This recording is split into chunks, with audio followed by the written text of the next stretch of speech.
Hi everyone, today I'm going to be talking about the learning tool Quizlet. Quizlet is a free mobile and web-based study application that allows students to study information through various learning tools and games. Teachers and students can create digital flashcards for students to study for any subject area and grade level.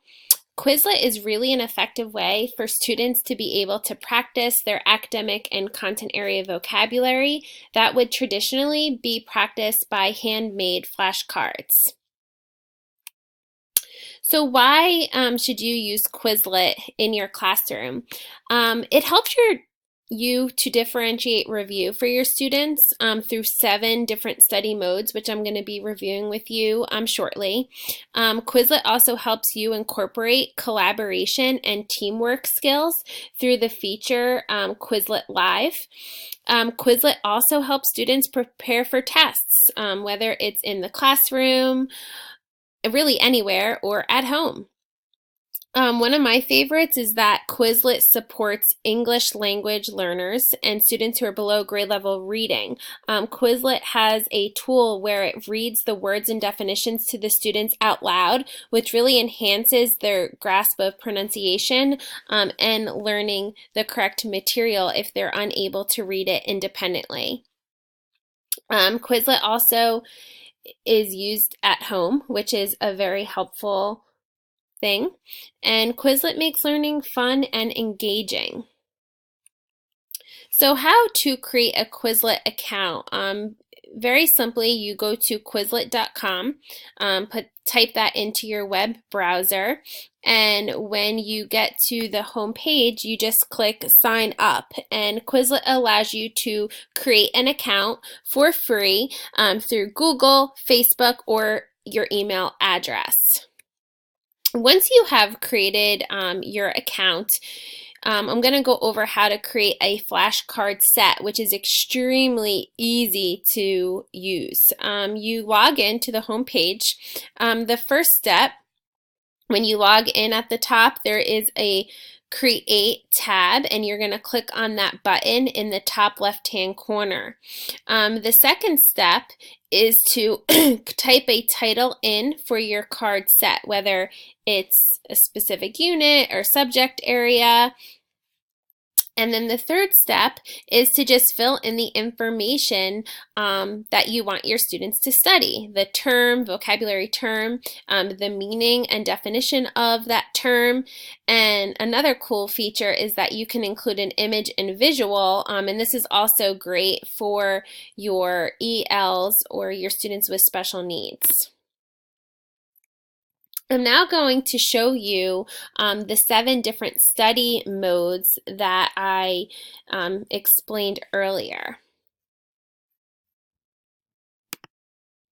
So this is one of the study sets that I created, the Read 180 Structure Study Guide.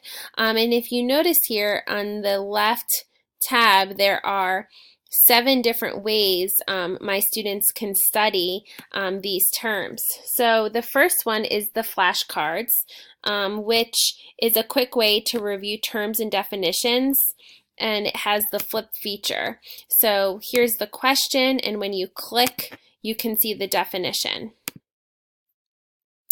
The second one is the Learn feature. So Learn is basically a personalized study mode based on how well you know the information in a study set. So a question will appear on the screen, and then the students have to select the answer. So for this it would be 3, and then it shows correct. What is a theme? Okay, so that is the Learn feature. Another feature is the Write feature, and this is where students just fill in the blank. It's a fill in the blank study tool that they can use.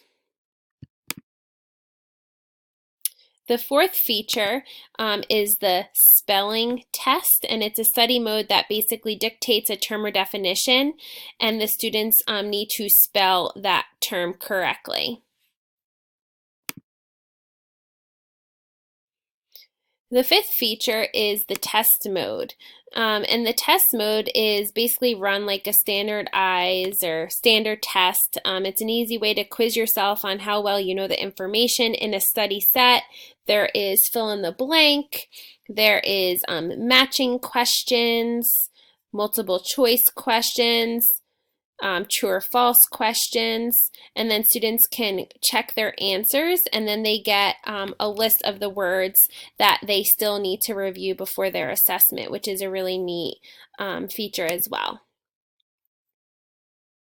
And then I'm going to go over 3 of the interactive games. The first one is Match, which is Start Game, which is a time-based game where the students must match terms and definitions. And if you notice here, they're timed, so you could really use this where they have to try to beat their time. So that's a fun game that they like to play.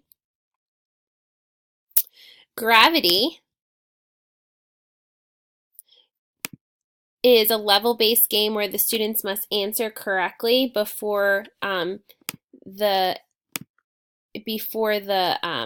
asteroid hits the bottom. So when do you get your supplies? Beginning.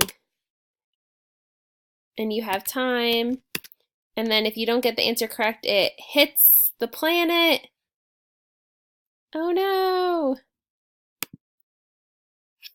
And then you get -1, and then the correct answer, which I love, will pop up. So if students get it incorrect, the correct answer is shown to them so they see where they went wrong.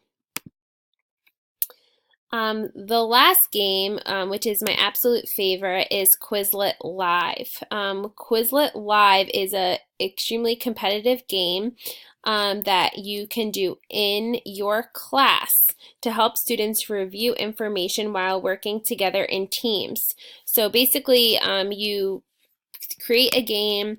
The students have to put in a code, and they put in this code. Sorry about that. They put in that code, and then the game will sort the students randomly in teams, and then they have to work with their teams to see who can answer all the questions correctly, and then the team that wins, you can use that as extra credit towards the quiz, but the students love the Quizlet Live game. So these are all the features once you create your set of vocabulary terms that you can use in your classroom that fits your students' need and your content area. So the last thing, the standards that Quizlet supports are Empowering Learners 1C and then Being Global Communicators 7A. Thank you so much.